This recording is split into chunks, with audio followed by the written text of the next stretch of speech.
Hello and welcome to the AV Exchange presented by Midwich US. I'm your host, Joe Dunbar. It's Thursday, March 6th, 25. We're cruising through the first quarter.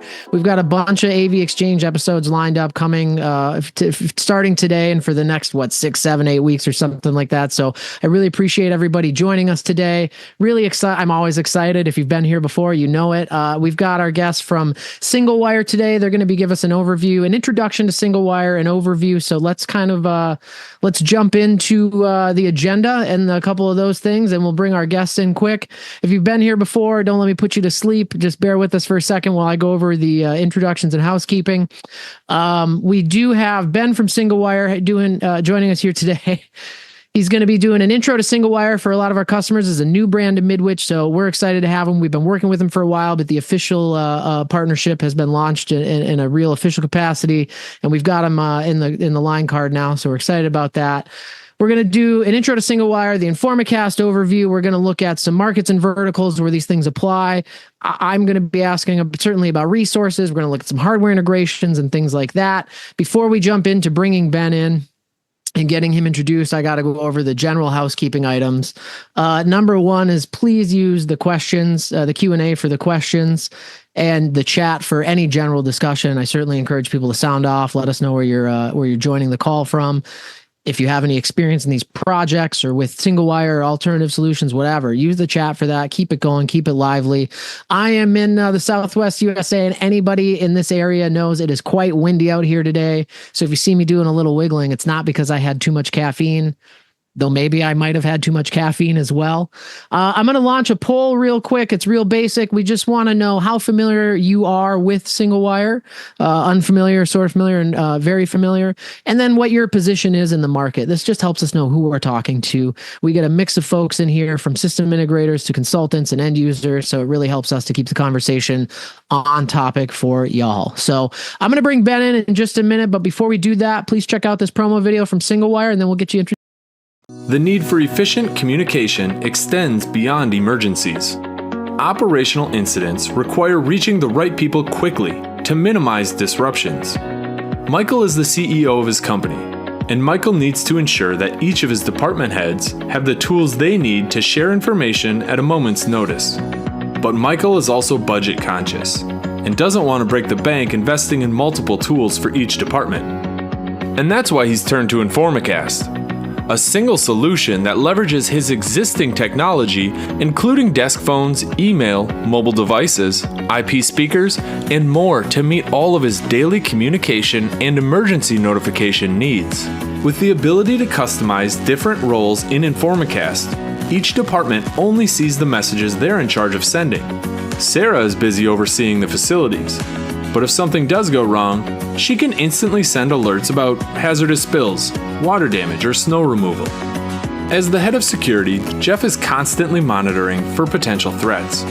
When an incident does occur, he can send alerts about active shooters, severe weather, and medical emergencies. Over in HR, James is working to keep everyone happy. But when the need arises, he has the ability to share notices about company-wide meetings, health and wellness alerts, or unruly employees that need to be escorted out of the building. And while the IT team never sleeps, if the internet does go down, Terry can let people know right from his mobile device, along with any other technical updates that may impact people's productivity.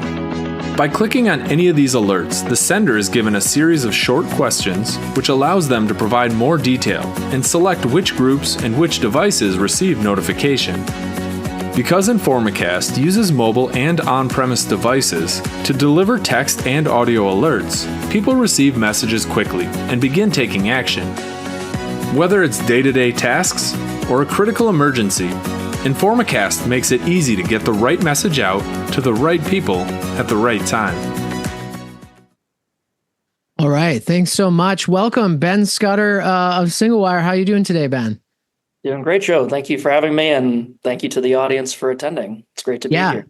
Absolutely. I'm excited to dive in. We're going to talk about some things. We, as discussed in pre-production, and the audience knows if you've been here, we like to keep this casual. We like to keep this discussional. Ben and I certainly have some topics and some things we want to talk about. But for the audience, please insert your questions in the Q&A section. Anytime you have a question, we will get to it. We might hold on to it if it makes sense for another part of the conversation, but I promise it will get addressed. Anything we can't answer here today, we will surely take a note and follow up with that. So Ben, we started talking about this in the pre lobby there, but I didn't get a chance to get your answer. Where are you based out of?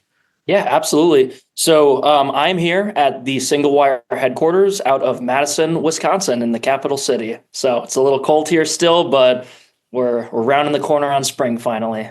Yeah, full spring just hit. Now you got that's like second or third winter, and you're going to be coming around to real spring very soon here. So okay, you guys are up in Wisconsin. Ben, can you just give us a little background on yourself? We don't need the whole thing, but just a little bit of your history and experience, how you kind of got to be with Singlewire and your role there. Yeah, absolutely, 100%. So I actually started at Singlewire about 7 or 8 years ago as an intern. So I was one of the developers for the platform, and it's been really awesome to see, how already mature it was when I first arrived in about 2017 to what we have now. After about 3 or 4 years of being a developer, I found myself in a product management role, and that's what I am doing today, being able to communicate with our customers, prospects, partners, etc., and really do my best to be an educator of our system because, so many people that are aware of Singlewire and our products, think of us as being able to do a couple things really well, but really there's so much more, and it's really cool to let folks know on ways that we can help them. Awesome. So that's pretty cool, man. I've worked for a couple companies where you kind of start down here and get to work your way up through. To your point, the ability to see some products kind of mature and develop in time, and in your case, get to have real world influence on them. I mean, I think that's awesome. It's a real cool part of the process. You know how the sausage is made, and certainly I know some of our audience is going to want to ask questions about that process as well. So I appreciate the background. I think it'd be great. Let's just jump right in. And can you kind of just tell us, who is Singlewire and what is Informacast, and give us kind of an introduction to the company. Absolutely. Happy to do so. So, Joe, you teed that up perfectly. So many times folks they'll hear Singlewire and not even realize that they have our products running on, in their campuses, right? We play very widely in the K-12 space, but we're really pretty vertical agnostic. And so many people will come up to us at trade shows or other events, even webinars, and say, Singlewire, who are you guys? And then they'll realize, oh, wait, you're Informacast, right? But really, Informacast is the product that we develop and we have been working on for over 20 years at this point, and Singlewire is the name of the organization. So Informacast, right? A lot of people will think of it as just sort of this kind of advanced paging system, right? You can take a Cisco phone, pick it up, dial an extension, and reach your overhead paging system. And that's absolutely a very common use case that we still see to this day. But over the years, Informacast has really matured beyond just being a paging system. It's a full-scale mass notification and communication system. I differentiate those because notification traditionally is a very kind of one-way workflow. We are a mass communication workflow that allows you to really have that bi-directional communication with all of your stakeholders, those external stakeholders, the PSAP, or public safety answering point, your 911 call center, et cetera, so that it becomes a full-scale incident management tool, as well as a day-to-day operational use case tool as well, that now is in over 5,000 organizations worldwide today. Wow. So that's quite the footprint. I personally, professionally, am certainly more familiar with Singlewire and the Informacast product from the education world. That's just the experience that I have. But you touched on that it can certainly be anywhere. Do you guys have, I'm really putting you on the spot here because we didn't prep for this. Is there any big logos you can drop or names of places that are running Informacast that we might know of? Yeah, absolutely. So from a healthcare perspective, we are in Sutter Health, we're in HCA, we're in Honor Health, former Spectrum Health, which is now Corewell. We have contracts with the federal government. From a manufacturing, perspective, we are in the, I don't know if you've had Bush's Beans before by any chance. We're in their facility, as well as really big retail stores such as Safeway and Petco. So Okay, so really, if you've got buildings, there's a value in Informacast for sure. yeah, I love that. You guys are pretty much everywhere, as we, really have been. You've been explaining to folks. It's like Singlewire is the provider, the manufacturer, and Informacast is a software solution that works for a variety of things. And I think this is kind of a tricky point that I really want to touch on and make sure we don't get hung up on, is that in my experience, and this is somewhat anecdotal, but I know other people have similar experiences, you learn about a solution and in your mind, it kind of becomes a solution for that. So I learned about Informacast working in the education vertical, and it became really, I was like, oh, this is an emergency notification system for higher education and similar, applications. But in my brain, it was really baked in that this is one, it's emergency notification system, which it is, amongst other things, right? It does a lot of other things. And two, it can work in any vertical, and it's easier to not get hung up on that part. But the first part of it is really important because it's been, it was baked into my brain for the first little while that I was encountering Informacast, is that like emergency notification is what it's for. It can do some other things, but this is what it's for. And it's like, it can do a lot of things. Can you touch on, any of the things? I'd love to know emergency notification and what other purposes and functions can Informacast help serve for our customers. Absolutely, Joe. So, we have a variety of visuals that we depict, in the form of PowerPoint, but I'm much more of a let's see it live sort of person, right? And that's the reason why I'm sitting in one of our 6 demo rooms, right? And obviously, I need to move my computer around just a little bit, but you can see in this one very small space, we have a variety of different panic buttons. We have a blue light station. We have digital signage. We have speakers, desk phones, even walkie-talkies, right?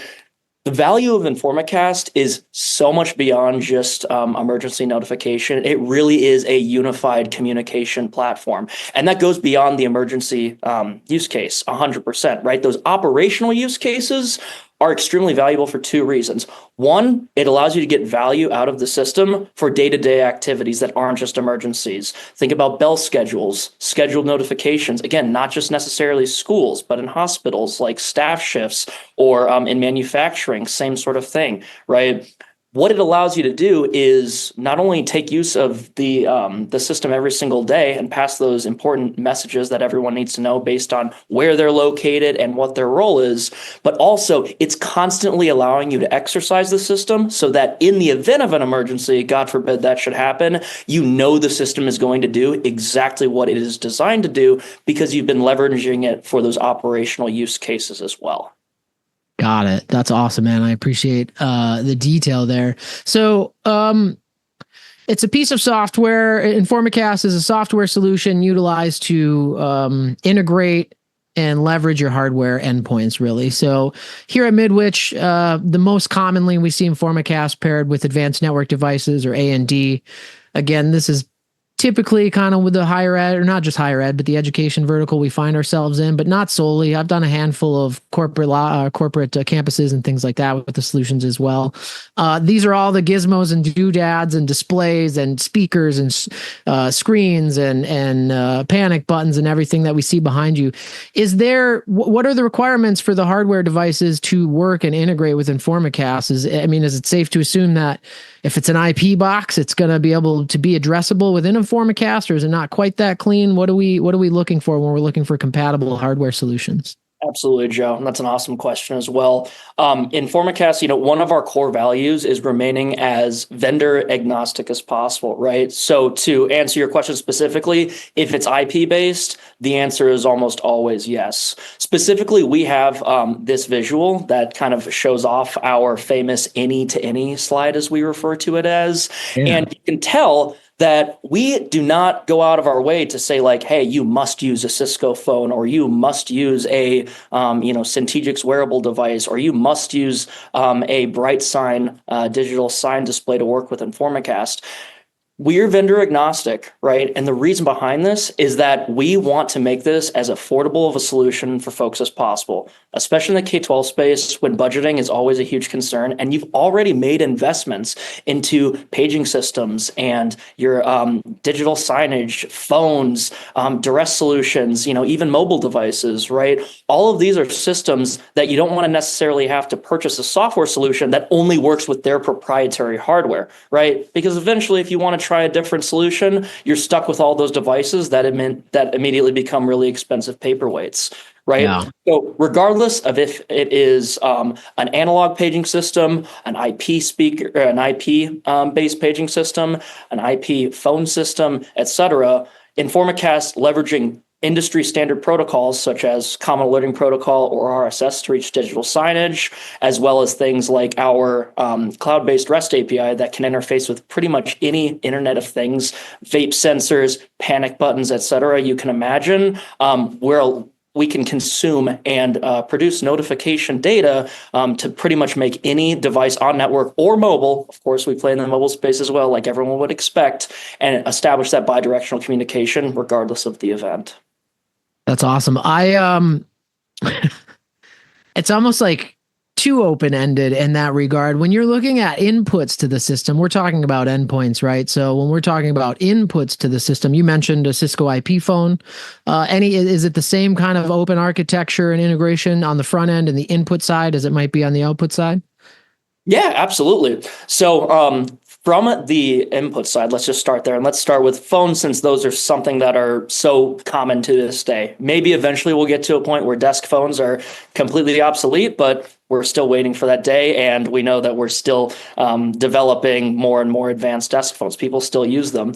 So the most common way that these IP phones communicate with systems is through a protocol called SIP, Session Initiation Protocol. It is a industry-wide standard that pretty much any type of telephony provider today leverages. And what's super cool is that we can integrate with pretty much any of these SIP-based phone systems to register directly with Informacast, and then you can pick up a phone, dial an extension, and initiate an alert. And that can be live. You can speak right into it, just the way we're having this conversation right now. Or you can have pre-recorded messages as well, right? The audio and text piece of it are what we notice really are, establish that redundancy, right? Sometimes your hearing is impaired. Maybe you have accessibility sorts of situations where you want to deal with where you have to make sure that people who maybe have, blindness can still get the notification, right? From an inputs perspective, that SIP-based technology is what's really key for the phones. But it doesn't stop there. Of course, as you can see right here, those inbound triggers, right, that we're referring to, email, Common Alerting Protocol for your weather alerts, M2M, which basically allows anything that is an electronic device to communicate with Informacast, right? All of these different sort of standard technologies that are in pretty much any sort of facility allow you to use a device that's capable of receiving some kind of an input and turning that into an Informacast event.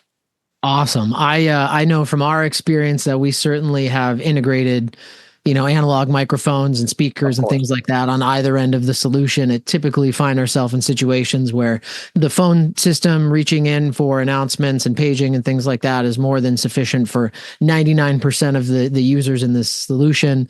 And really it just becomes maybe one person needs a typical, a gooseneck with a button or a push to talk or something like that. Absolutely. That's one final piece, Joe, that's so important to realize is that, again, when you look at something like this, you might think, wow, that's really involved. I mean, that's so complicated.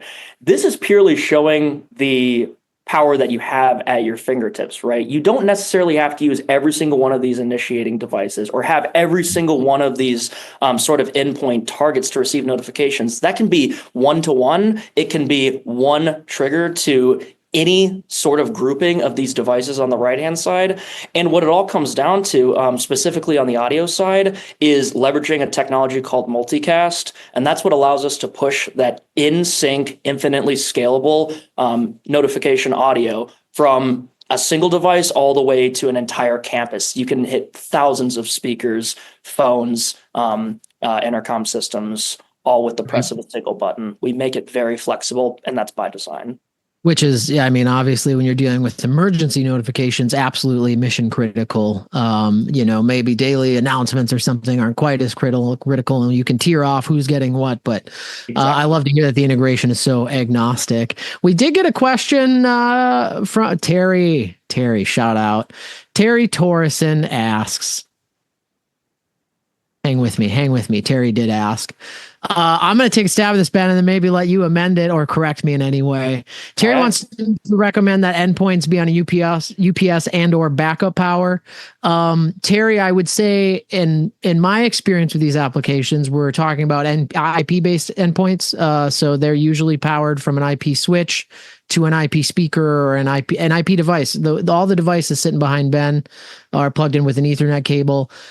Certainly, if good power practice is probably just the move here. If you have devices that are not PoE or natively IP based, Ben, would you add anything to that for power protection or? Nothing for that one specifically. Cool. Shout out, Terry. We get a lot of regular attendees on the show, which is honestly super awesome for us. I really appreciate you guys joining. Great question, Terry. Folks, keep them coming in the Q&A if you have any questions. Yeah, Terry's representing Wisconsin too, by the way, Ben. Did you guys get buried in snow? We don't need to lose this on weather talk, but it looks like the Midwest we did have quite a bit yesterday. I will let you know that.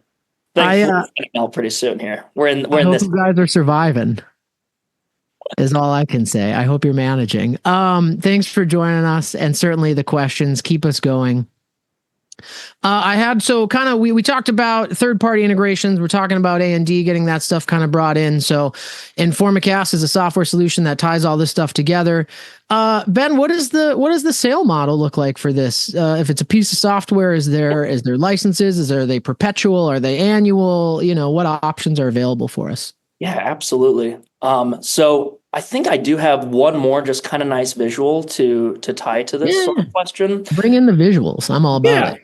Absolutely. So we are a user and endpoint subscription-based model. And what I mean by that is typically when we are working with customers, we will sell Informacast in either 3 or 5 year contracts, right? And the typical questions that we ask to understand how we need to price this is, how many people do you need to send and receive notifications? And then how many endpoints do you have that might not necessarily be tied to a single individual, right? And when we realize that Informacast Fusion, again, its really key differentiator is it's not just mobile alerts, right? It's not just another text message and push notification system. And it's also not just a paging system, right? It kind of marries those two together. And because that's the case, we need to discuss both those end users as well as devices. Like no user is going to be tied to a speaker specifically, right? So what we do is we have this bundled notion of a Fusion user, and that gives you access to all the different mobile devices you would expect: SMS, phone calls, emails, and push notifications. But then also, if you're an office worker, right, and you have a desk phone and you're on Microsoft Teams and you also have your desktop computer, right, we're not going to ask you to buy a completely separate license to leverage that. So we can bundle all of that together. Again, if you're a remote worker predominantly and you're not necessarily using an IP phone, that's great. We have a discounted mobile-only user that we can then add to your quote. Then finally, we have the actual endpoint licensing. Again, in a lot of facilities like manufacturing or healthcare facilities, you'll have a lot of sort of free-floating IP phones mounted to the wall. Same with desktop and other sorts of devices like that. If you would like to make those just add-ons as well, we can simply place those, again, not bundling that to a full-on Fusion end user. And that way we can really customize the quote to be as close to your environment as humanly possible. So user and endpoint base, 3 to 5 years typically. And then that's a software as a service subscription-based model. Awesome. I mean, everybody loves that. There's the recurring revenue involved in that. Honestly, there's a lot to be said about subscription models and the way kind of society has gone with it. But this, there are products where subscription models make perfect sense. This is certainly one of them. And as a user, I'm, kind of positing myself as a user now. I see it as a huge benefit to always have kind of the latest and greatest solution to get critical updates and things like that. So I appreciate you digging into that a little bit. We did get a good question. I'm going to pivot away from the sales model a little bit. We can come back to that. Certainly if the audience wants to, if it comes up. We got a great question from George. George was asking about any recommendations or experience with successful integrations with control platforms. George mentions QSys. Certainly, Crestron is out there. We've got Kramer Control in our house. There's pick a flavor. There's certainly a lot of them out there. Are you seeing installations utilizing control platforms to trigger any kind of functions or anything? Or is it more hard buttons, and email-based kind of notification, or all of the above? What's that like? Yeah, just as a quick clarification, Joe, you might be able to help me out with this. For a control system, are we talking like access control, for example? Like, is that what we mean by control system, or is it more general than that? So I think George is asking about like room control solutions. So like QSys, Crestron, AMX, Extron, Kramer Control, Lona, I know has Aurora, has a solution. There's a bunch of them out there where they're going to use a touch panel to control AV solutions in the room. But those systems are capable of, communicating with a bunch of different platforms, so they can program a button, right? It might be a panic button that's a soft touch button, in addition to a hardwired panic button in the room or something like that. But I think ultimately the question is really asking, like, are those integrations possible? Have you seen them in the wild before? Right. Thanks a lot for that clarification. And I know that we have customers that do leverage QSys today. What we are seeing more and more, as technology progresses, right? We know that the move to the cloud, regardless of the technology, if it's a phone system, if it's, a piece of software like Informacast, everything's moving to the cloud, right?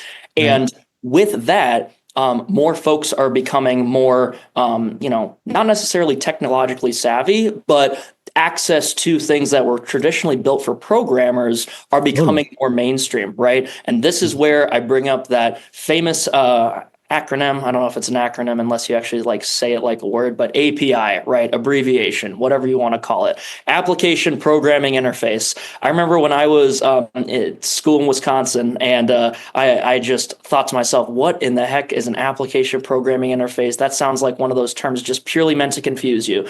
But really, I've learned from my experience with Informacast and all the different integrations we have with systems like QSys that I believe have a cloud component, is that it's becoming easier and easier and easier to communicate between software systems through APIs, or those application programming interfaces, right? Those are simply just entities that allow pieces of software to communicate with each other. And Informacast has a fully exposed public cloud REST API that is capable of both initiating API requests and consuming those API requests as well. So with systems like QSys, for example, that I believe have that REST API, right, we can send them triggers when an Informacast notification goes out to, control the room if you'd like to. Similarly, if you want one of those buttons to be programmed to initiate an Informacast notification, once that notification is configured within Informacast, all we need is simply an ID and potentially some location information. You can hit that button, it hits our API, and you get access to our entire ecosystem as well. So it's usually pretty simple, again, because we're built on so many of those industry standard protocols. Yeah, I love it. Everybody, it's the magic word when you get into programming is API. Is there an open API? Can I get the API? Like, where's the documentation? How do I sign up? Yes. That's another great thing about Informacast is we make that as easy as possible. We don't gate you if you want to take a peek at our API documentation. We can spin up a demo instance for you. If you have customers or other folks that are interested in learning about all the different types of integrations, we can get creative really fast, and it's a ton of fun. I love that. Shout out to specifically the not gatekeeping call out. This community, certainly systems integrators and aligned trades, we know what it's like to be locked out of the information we're looking for and have to thumb through a bunch of marketing information to only get lost and have to reach out to somebody. It's super frustrating. So I'm glad to hear that. It sounds like, George, I hope that answered your question. I think it does. API is available, and it looks like, communication either way is possible. Just depends on what the user needs and is looking for. We've got some good questions rolling in, so I'm going to kind of stay on the question train for a minute, and we will come back to some of the stuff we were talking about. But Ken had a good question, and this might be a little bit of a tough one to answer, but we'll see, and we can kind of walk through it together. Ken wants to know how you would relate this type of system to a typical school intercom paging system model. And the reason I say this could be a tricky one is because, typical intercom paging system, and I say typical in air quotes, that could look like a lot of things, but I think what we're really driving at here is how does Informacast and the IP-based solution compared to a traditional solution that might be, analog cabling, and that could still be CAT, but a non-IP based solution, right? What does that look like? How do they compare? What's the difference? Absolutely. Another awesome question. I feel like That's a good one. Shout out. I'm a broken record at this point with just saying, that's a good question. That's a good question. That's a good question. They're good. We got a good crowd. I'm telling you. Yeah. Clearly. Intercom systems and, paging systems in general are something that, I hold near and dear to my heart working at Singlewire. I mean, that is one of the most common things people will tie into Informacast is their intercom systems, their paging system, anything that's that kind of live voice sort of communication. And the great news about that is, it doesn't necessarily have to be IP based even, right? That's where we'll start. Again, that's kind of the most modern approach, but a lot of these intercom systems, right, that schools specifically still leverage today are still heavily analog. But the great news is that we interface with those intercom systems very similarly to just an overhead paging system, right? We have a variety of different vendors, A&D included, that provide those the hardware for intercom solutions that implement our proprietary speaker protocol, right? Which has it has SIP-based intercom bidirectional communication mechanisms built directly into it. So if it's an IP-based intercom, all it needs is that speaker driver in it, and you're ready to rock and roll. Now, from a analog perspective, sometimes folks are thinking, well, I mean, there's probably not anything I can do with that. And the answer is actually there probably is. And by using a little device, which is essentially an IP speaker, just without the microphone or the magnet and cone, called a zone controller, is a little IP NUC that can tie into your network. And then you can run those physical positive and negative wires directly into that paging or intercom system. And we can push that multicast audio directly to those systems from Informacast without you having to replace anything. So just because it's analog doesn't mean we can't do some pretty neat stuff with intercoms, regardless of the situation. I have done that. I utilize zone controllers in so many applications, particularly campuses that are expanding, have an existing solution. They kind of want to start to move away from it. But, to your point, I think you made this earlier, Ben, like you don't want to see all that hardware turn into wasted money, expensive paperweights, have to get it gutted, pay to replace it with other gear and that sort of thing. We can still utilize that existing infrastructure by hooking into a non-IP solution with the zone controller that can take our IP signal and convert it to something that the analog system can understand. That was a great question. I think it came from Ken. I got a couple going around, so I might be losing them a little bit. One thing I think I would add to that too is just, it's easy to drive this home, and it kind of almost goes without saying, but being that a lot of folks are new to this line, I don't want it to go without saying. IP infrastructure is so much easier than analog infrastructure. It's existing in a lot of places. So that's a huge advantage if you're working with somebody who's looking to kind of make a move into this space. IP has tons of advantages in that regard in terms of, deploying equipment and building out infrastructure and things like that. And because you can hook in old systems, you don't necessarily need to call that old stuff sunk cost. So that's a big advantage there. Ken, that's a great question. And I appreciate that input. We've got a couple other. Ben, are you ready to keep rolling some questions? The crowd's. Yes, I am. I'm here to have fun, and that's what I'm doing. Yeah, I appreciate it, man. Who do we get? Sean wants to know. What did Sean say? Yeah, all right. So Sean has asked, can you mass config a full building worth of IP paging software using the speakers? I mean, that's pretty much what we're doing.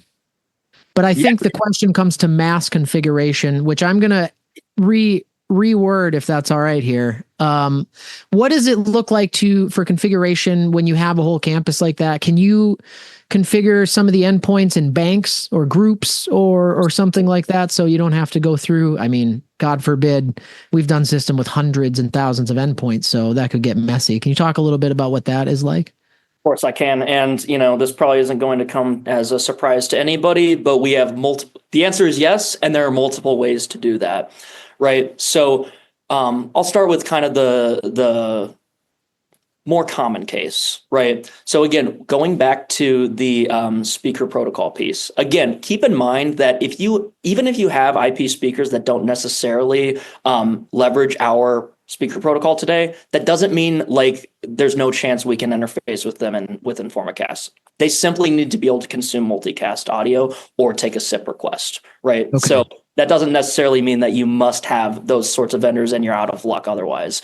But going back to the actual sort of bulk configuration, we offer two flavors. One of them is kind of the standard CSV upload that you would expect, right? If you have thousands of speakers, right? As long as you can put it into this format, which is pretty simple, it just asks for the MAC address, the name, and the vendor, etc. You can upload all of those into Informacast and get those references very easily. But what happens much more frequently that people really like is leveraging, again, the variety of different speaker vendors, like our A&D speakers.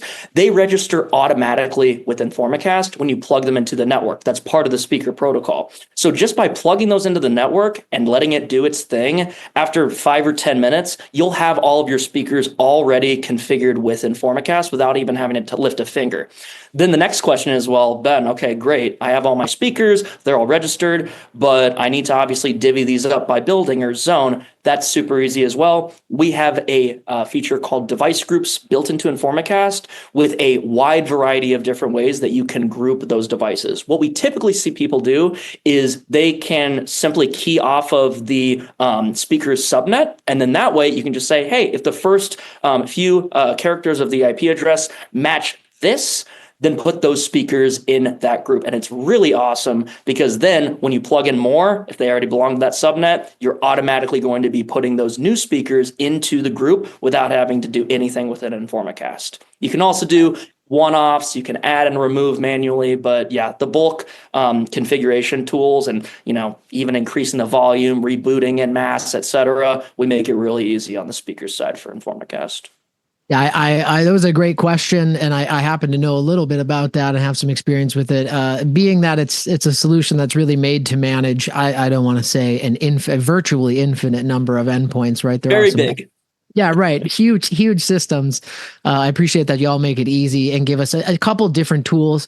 I think when you're looking at like importing CSV, like that's almost kind of like based to your point. It's the most common way because that's just base network. Like it's good networking practice to lay out all of your devices, get MAC addresses cleared, and now you can do an IP schedule and determine, your subnets and everything like that. So if you're doing that already, then you have that information collected, and that should make configuration much more of a breeze. The only thing easier than that is an auto recognition like you were talking about with the A&D devices. I appreciate you plugging A&D. It is certainly a line that we carry near and dear to our hearts. We've been with advanced network devices for a long time and had a lot of success with them. It took really high quality second. hardware. It's not just me, saying it. It's something that I believe in.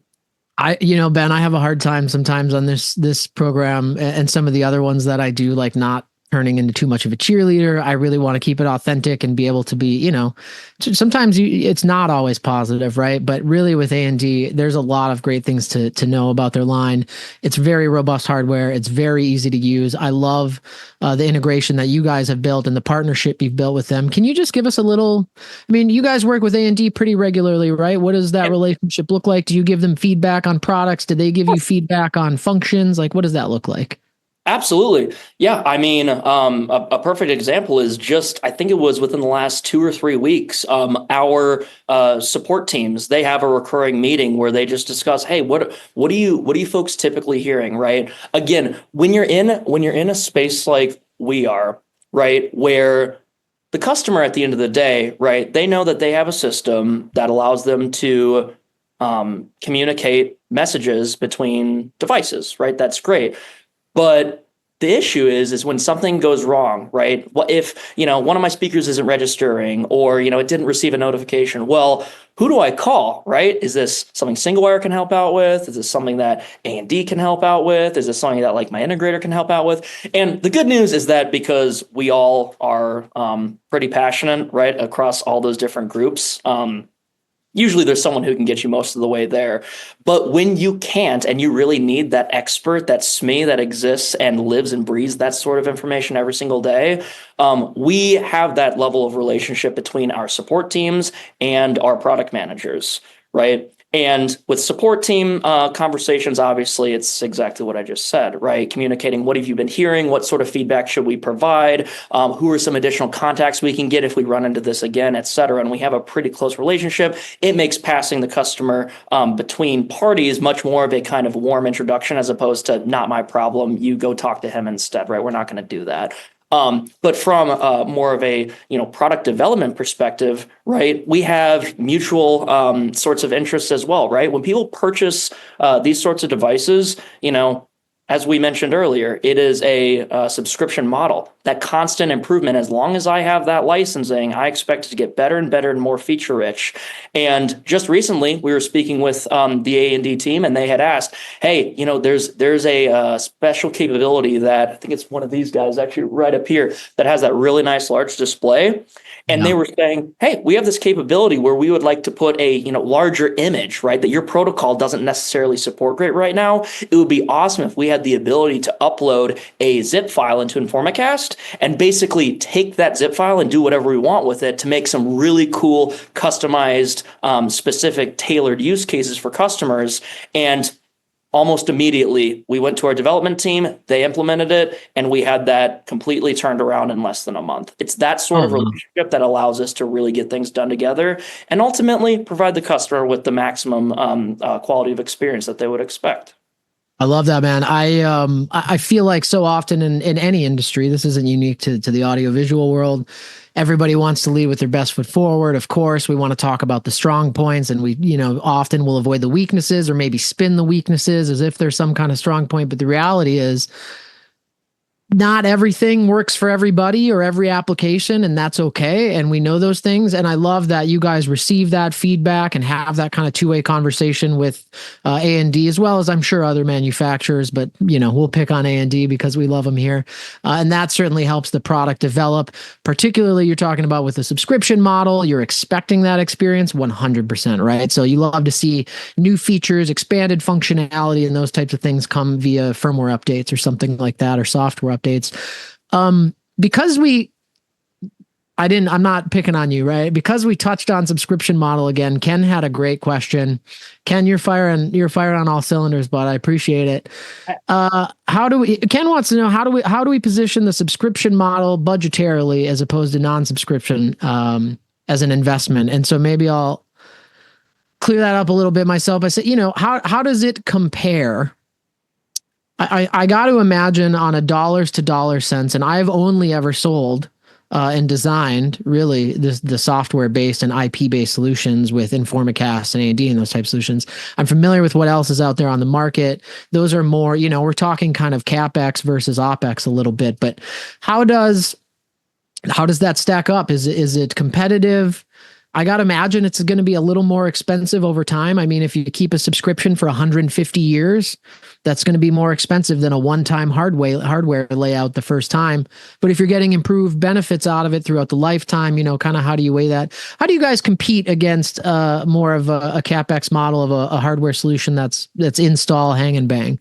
Absolutely, Joe, and you hit it right on the head at the end of that statement right there, right? It's that constant improvement and relationship building that really trumps that sort of traditional CapEx sort of style, right? Not that long ago, I mean, I guess depending on what you consider a long time ago and not, right? Less than 10 years ago, right? We still had Informacast Advanced, right? That was our initial mass notification product that we sold for a very long time. And that was a perpetual licensing model, right? You would buy the software once, we would install the server. That piece was purely on-prem, and then it was up to you to manage it, establish your upgrade schedule. It was pretty much everything was on you. You provided the payment, and then if you wanted to continue receiving upgrades, great. You leverage a maintenance contract, and that was pretty much it.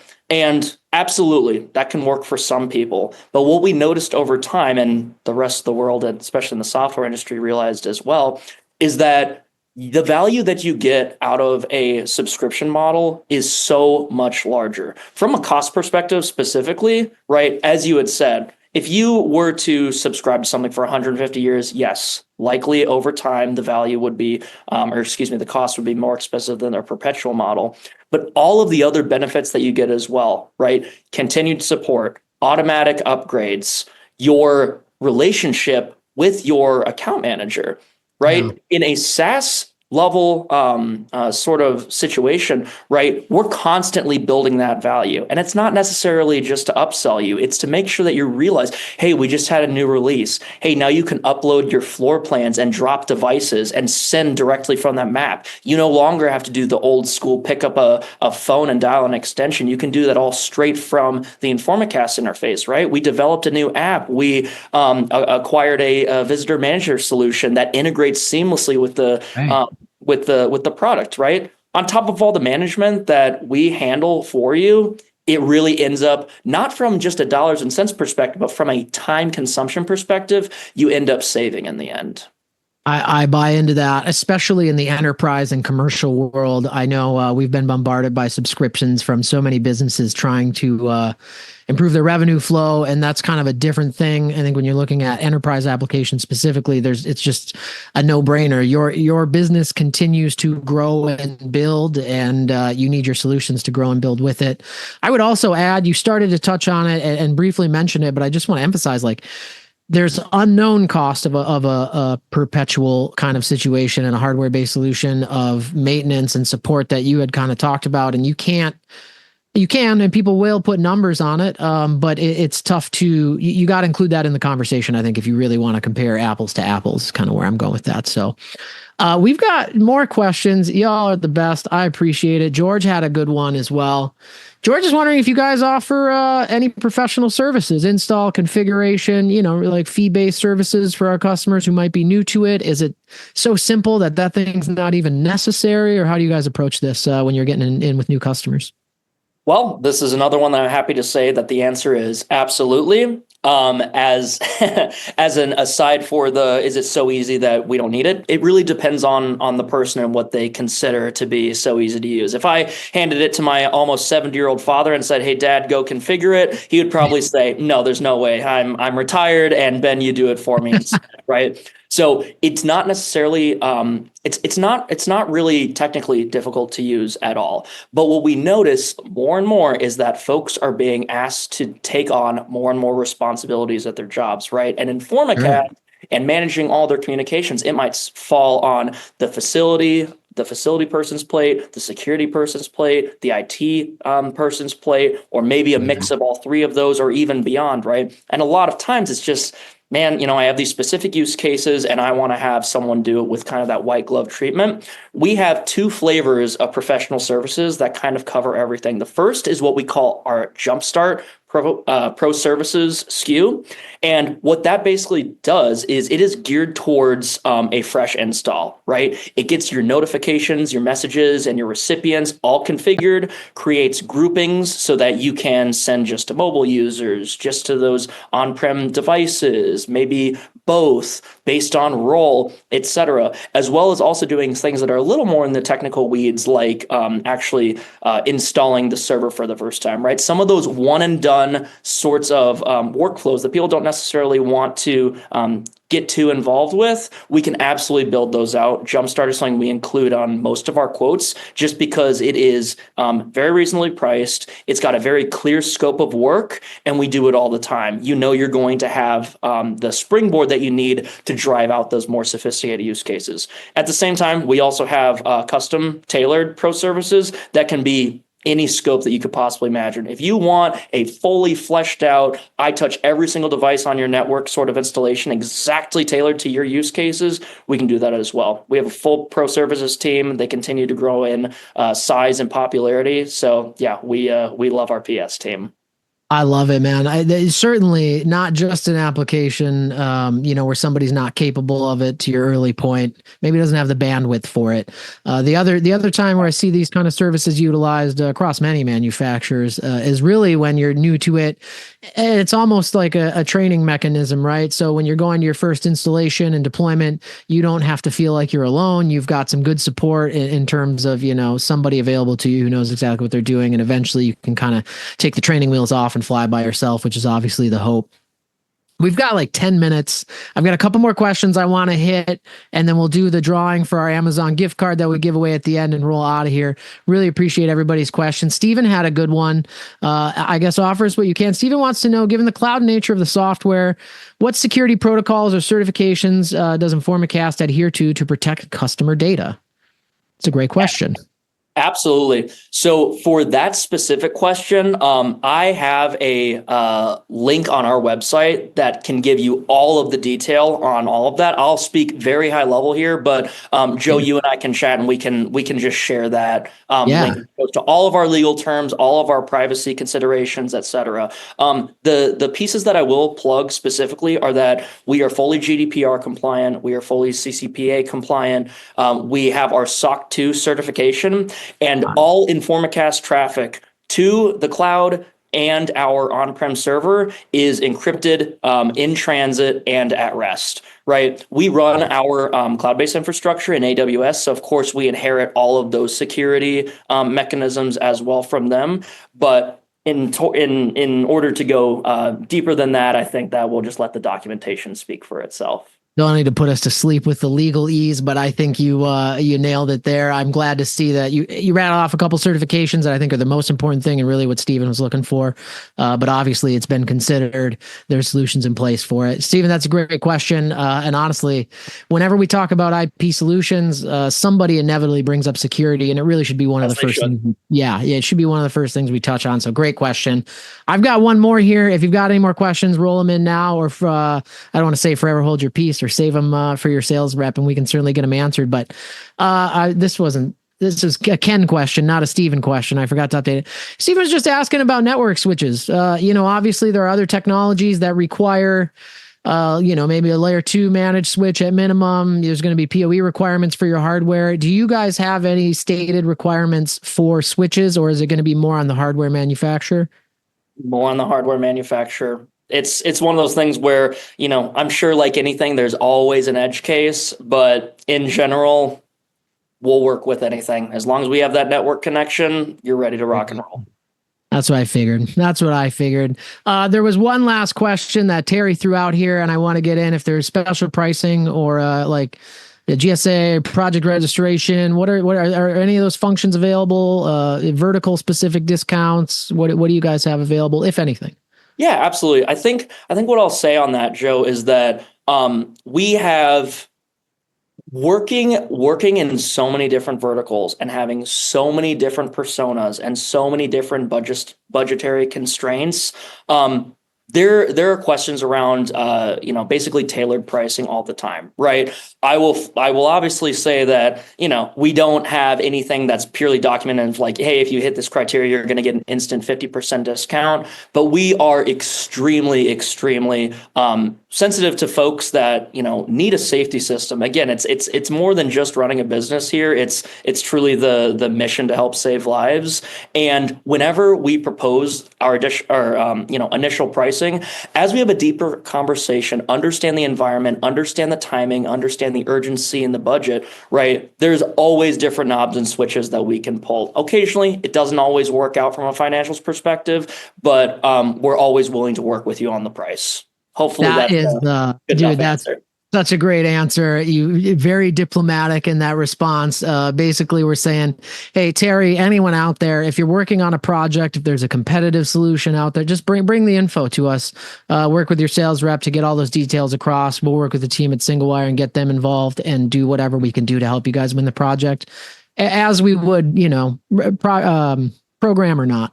We certainly want to see our customers winning their business out here. So a lot of really great questions. I really appreciate the audience. Ben, thanks so much for joining us. I am going to raffle off our $50 Amazon gift card right before we go out the door here. So let me hit the little spinner that I do. Everybody who asked questions, everybody who joined us today, your name is in here. Anybody who asked questions, we put your name in there for every good question you threw out. So I'm not surprised by this one. Hey, shout out Ken Coey. I hope that's how you say the name.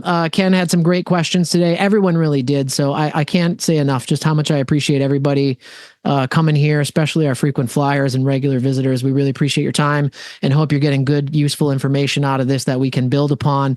Ben Scudder of Singlewire in Madison, Wisconsin. Ben, are you on LinkedIn? I mean, how can the people find you? We have your email address that we're happy to share, but I'm sure you're out there. Yeah.